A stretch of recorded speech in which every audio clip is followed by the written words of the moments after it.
ये पाकिस्तान की सड़कों की तस्वीर है। सब कुछ बंद कर दिया गया है पाकिस्तान में, लॉकडाउन जैसी स्थिति है पाकिस्तान में।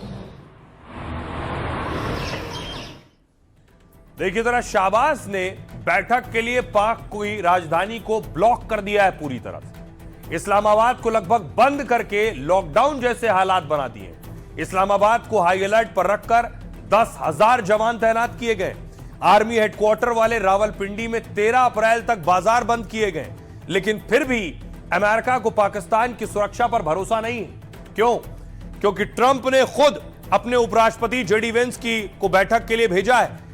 तभी तो ट्रंप ने सुरक्षा के लिए इस्लामाबाद में अपनी टीम भी उतार दी है। अमेरिकी सीक्रेट सर्विस, सीआईए के एजेंट और स्पेशल कमांडो यहां पहुंच गए, क्योंकि पाकिस्तान में आतंकी संगठन और जिहादी ग्रुप सक्रिय हैं। तहरीक तालिबान और इस्लामिक स्टेट खुरासान के हमले का डर है।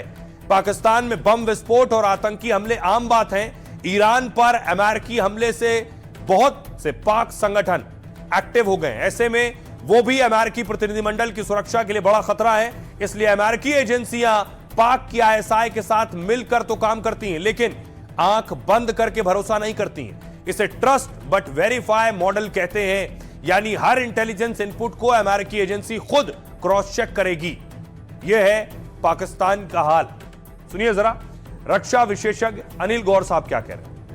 देखिए, बड़ा हास्यजनक बात है कि एक टेररिस्ट स्टेट जो है, जिसके बार बार यूएन में भी जिक्र आता है और इसके लिए इसका सिक्योरिटी काउंसिल में रेजोल्यूशंस भी मूव हुए हैं कि इसको टेररिस्ट स्टेट डिक्लेयर किया जाए, जिसके पास यहाँ पे दुनिया के जो माने हुए टेररिस्ट हैं, जिनके ऊपर बाउंटी है, जिनके ऊपर यूनाइटेड नेशन प्रोस्क्राइब टेररिस्ट है, वो भी इस देश के अंदर है। और ऑपरेशन सिंदूर में सारा का सारा सामने आ गया है।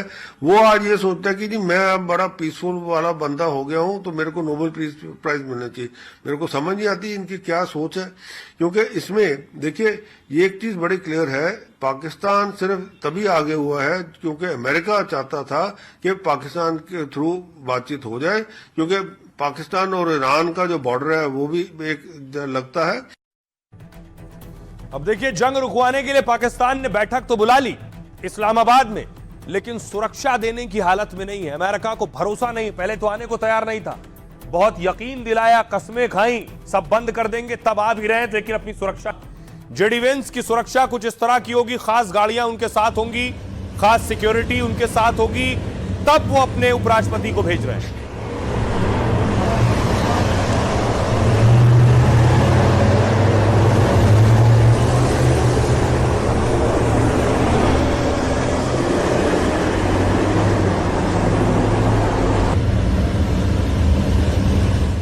देखिए जरा, कैसी होगी पाकिस्तान में अमेरिका की सुरक्षा। जेडी वेंस, अमेरिकी उपराष्ट्रपति जेडी वेंस का यह प्लेन उड़ता हुआ किला है, इसी से पाकिस्तान आ रहे हैं। इसमें आधुनिक सुविधाएं हैं और हर हमले से निपटने की ताकत है।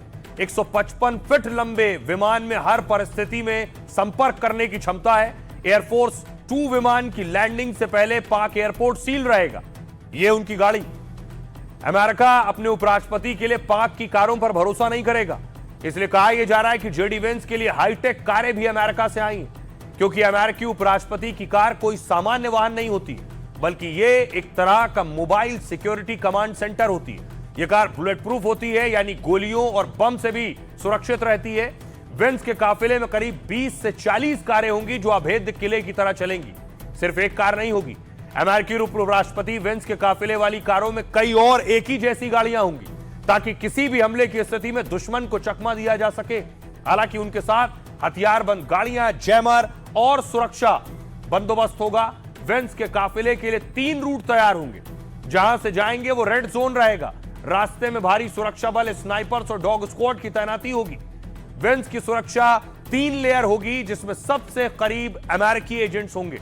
सुरक्षा का सबसे अंदरूनी घेरा यूएस सीक्रेट सर्विस के हाथ में होगा, जबकि पाक की एजेंसियां और पुलिस सिर्फ बाहरी सुरक्षा संभालेंगी।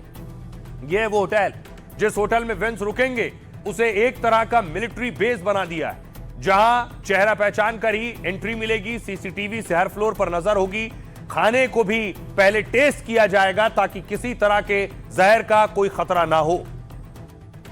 सुनिए जरा, क्या कुछ कह रहे हैं इस पर पाकिस्तानी पत्रकार और भारतीय रक्षा विशेषज्ञ। कि जब पाकिस्तान ही कॉम्प्रोमाइज्ड है, भीख मांगने की बुनियाद पर, तो लीडरशिप की क्या बात आप करेंगे? पाकिस्तान में अमेरिका की मर्जी के बगैर हुकूमत नहीं बनती, अभी भी आज भी ये हुकूमत भी अमेरिका की मर्जी से बनी है। उसकी मर्जी के बगैर नहीं बनी। पिछली भी ऐसी थी, उससे पिछली भी ऐसी थी, उससे पिछली भी ऐसी थी। पाकिस्तान की ईरान से कोई खास दोस्ती नहीं है।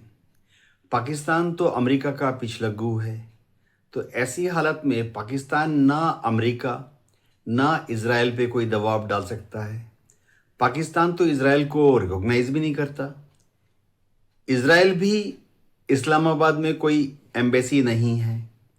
इसी तरह से पाकिस्तान डायरेक्टली कोई भी इन्फ्लुएंस ना लेबनान पे रखता है ना हिजबुल्लाह पे रखता है।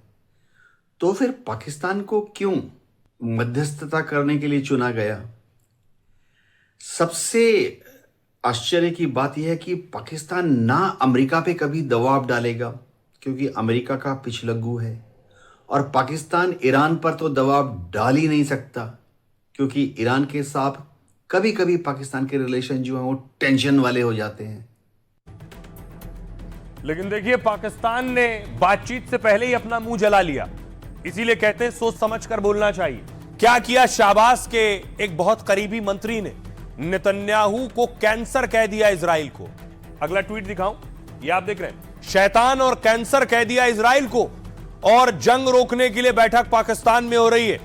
और उसके बाद देखिए जरा, नेतन्याहू और इजराइल ने पाकिस्तान को कैसे जवाब दिया इसके बाद कि शाहबाज के मंत्री को अपना यह ट्वीट डिलीट करना पड़ गया।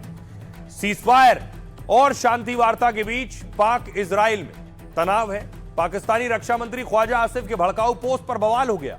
ख्वाजा आसिफ ने एक पोस्ट में इजराइल की आलोचना की, इजराइल को दुष्ट और मानवता के लिए शाप बताया।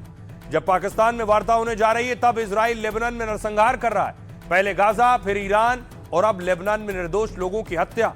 जिन लोगों ने फिलिस्तीनी भूमि पर कैंसर जैसे इस देश की स्थापना की, वो इन यहूदियों के विनाश के लिए काम करे। इस्लामाबाद में होने वाली बैठक से पहले इस बयान पर इजराइल भड़क गया। खुद इजरायली प्रधानमंत्री नेतन्याहू ने पाकिस्तान के मंसूबों पर सवाल उठाए। नेतन्याहू ने पाकिस्तान से साफ शब्दों में पूछा, एक तरफ तो आप खुद को शांति का निष्पक्ष मध्यस्थ बताते हैं, दूसरी तरफ इजराइल के विनाश की बात कर रहे हैं। पाकिस्तान की एक ऐसी मध्यस्थता है। यहूदी देश को कैंसर बताने पर इजराइल ने पाक पर निशाना साधा। इजराइल के विदेश मंत्री ने कहा, सुरक्षा के लिए हर जरूरी कदम उठाएंगे। इजराइल के खिलाफ धमकियों का करारा जवाब दिया जाएगा। भारत में इजरायली राजदूत का एनडीटीवी से बातचीत में पाक पर निशाना साधा। इजराइल को पाकिस्तान पर भरोसा नहीं है। दरअसल सीजफायर को लेकर इजराइल को बाद में जानकारी देने का दावा है। इजराइल का दावा है सीजफायर में लेबनान को शामिल नहीं किया गया था, जबकि पाकिस्तान ने लेबनान में भी सीजफायर की बात कही थी। इजराइल के कड़े रुख के बाद पाकिस्तान के मंत्री ख्वाजा आसिफ ने अपना पोस्ट डिलीट किया है।